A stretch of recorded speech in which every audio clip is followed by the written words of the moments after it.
ఓం శ్రీమాత్రే నమః. మనం ఈరోజు విష్ణు సహస్రనామ పారాయణంలో 9వ శ్లోకం నేర్చుకుంటున్నాం. లలిత సహస్రనామ పారాయణంతో భాగంగా మనం విష్ణు సహస్రనామ పారాయణం చేస్తున్నాం. లలిత సహస్రనామం, విష్ణు సహస్రనామం రెండు బీజాక్షరాలే. మనం 1-10 సార్లు నేర్చుకోవాలి. లలిత సహస్రనామం అంటే అందరికీ అలవాటైపోయి ఉంటుంది, కానీ విష్ణు సహస్రనామం అలా కాబట్టి నేను 1-10 సార్లు రిపీట్ చేయడానికి ట్రై చేస్తున్నాను. మీరు కూడా నాతో పాటు రిపీట్ చేసి మీరు కూడా నాతో పాటు నేర్చుకుంటారని ఆశిస్తున్నాను. మనం ఈరోజు ఈ వీడియోలో 9వ శ్లోకం నేర్చుకుందాం.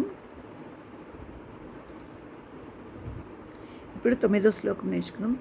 ఈశ్వరో విక్రమీదన్వీ మేధావి విక్రమః క్రమః అనుత్తమో దురాదర్శ కృతజ్ఞః కృతిరాత్మవాన్.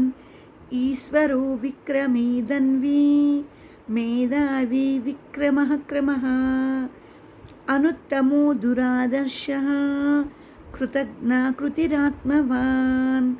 ఈశ్వరో విక్రమీదన్వీ మేధావి విక్రమః క్రమః అనుత్తమో దురాదర్శః కృతజ్ఞ కృతిరాత్మవాన్. ఈశ్వరో విక్రమీదన్వీ మేధావి విక్రమః క్రమః అనుత్తమో దురాదర్శః కృతజ్ఞ కృతిరాత్మవాన్.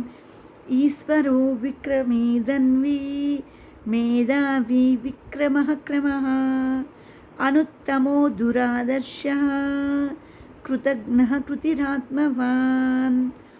ఈశ్వరో విక్రమీదన్వీ మేధావి విక్రమః క్రమః అనుత్తమో దురాదర్శః కృతజ్ఞ కృతిరాత్మవాన్.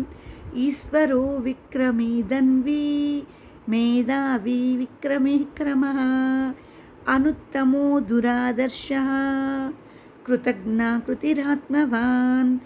ఈశ్వరో విక్రమీదన్వీ మేధావి విక్రమః క్రమః అనుత్తమో దురాదర్శః కృతజ్ఞ కృతిరాత్మవాన్. ఈశ్వరో విక్రమీదన్వీ మేధావి విక్రమః క్రమః అనుత్తమో దురాదర్శః కృతజ్ఞ కృతిరాత్మవాన్. ఈశ్వరో విక్రమీదన్వీ మేధావి విక్రమః క్రమః అనుత్తమో దురాదర్శః కృతజ్ఞ కృతిరాత్మవాన్. ఈరోజు మనం ఈ విష్ణు సహస్రనామంలో 9వ శ్లోకం పారాయణం చేసాం. తర్వాత వీడియోలో తర్వాత శ్లోకంతో కలుద్దాం. ఆ విష్ణుమూర్తి యొక్క ఆశీస్సులు, కృపా కటాక్షలు మనందరిపై ఉండాలని, కలగాలని కోరుకుంటున్నాను. తర్వాత వీడియోలో మళ్ళీ కలుద్దాం.